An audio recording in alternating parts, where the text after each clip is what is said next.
আজকে তোমাদের আমি স্কোয়াশ রান্না করে দেখাবো। এটা একটা পাহাড়ি সবজি, আর যারা পেঁপে খেতে ভালোবাসো না তারা কিন্তু এই সবজিটা অনায়াসে খেতে পারবে। দেখো, এখানে আমি স্কোয়াশকে ডুমো ডুমো করে কেটে নিয়েছি, আর নিয়েছি আতপ চাল, যেটা আমি ভিজিয়ে শুকিয়ে নিয়েছি।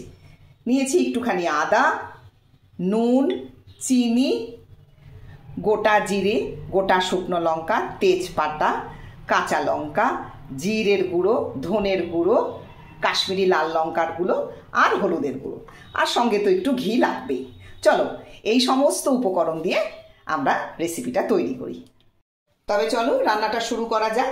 এই দেখো, কড়াইতে তেল গরম হয়ে এসছে। এবার আমি এর মধ্যে একটু জিরে দিলাম, সঙ্গে দুটো কাঁচা লঙ্কা আর একটা তেজপাতা।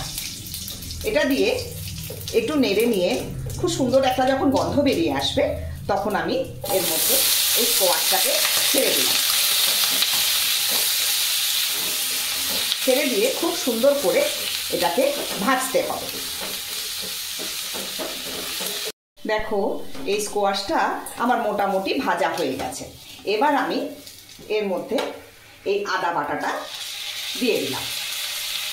এই আদা বাটা দিয়ে কিছুক্ষণ নাড়াচাড়া করে নেব। একটু নাড়াচাড়া করে নিয়ে আমি এর মধ্যে একে একে আমার যে তোমার মশলাগুলো রেখেছিলাম সেগুলো আমি এক এক করে সব দিয়ে দিচ্ছি।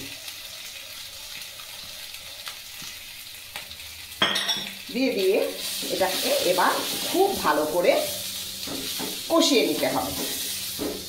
সঙ্গে তোমরা একটু জলও দিয়ে নিতে পারো।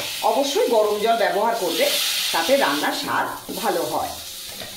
এবার এর মধ্যে আমি এই চিনি আর এই নুনটা দিয়ে দিলাম। এবার সব কিছু নিয়ে খুব ভালো করে কষিয়ে নিতে হবে। এবার এর মধ্যে আমি যে আতপ চালটা ভিজিয়ে রেখেছিলাম সেটা দিয়ে দিচ্ছি। এবার সব কিছু নিয়ে খুব ভালো করে নেড়ে দিতে হবে। দেখবে এই নাড়তে নাড়তে এর থেকে একটা খুব সুন্দর গন্ধ বেরোবে। দেখো, খুব ভালো করে কষানো হয়ে গেছে, পাশ দিয়ে তেলও ছেড়ে দিয়েছে। এবার আমি এর মধ্যে একটু গরম জল অ্যাড করব। তোমরাও অবশ্যই গরম জল দিয়েই করো। এই গরম জল দেওয়ার পর যতক্ষণ না স্কোয়াশটা ভালো মতো সেদ্ধ হয় ততক্ষণ একে আমি ফুটতে দেব। এই দেখো, আমার স্কোয়াশ একদম সেদ্ধ হয়ে গেছে। এবার আমি এতে একটুখানি ঘি দিয়ে দিলাম, দিয়ে একটু নাড়াচাড়া করে নামিয়ে নেব। দেখো, আমার স্কোয়াশের তরকারি একদম রেডি।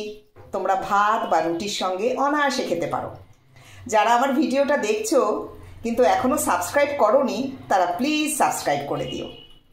আর লাইক, শেয়ার, কমেন্ট করতেও কিন্তু ভুলো না। দেখা হচ্ছে পরবর্তী ভিডিওতে।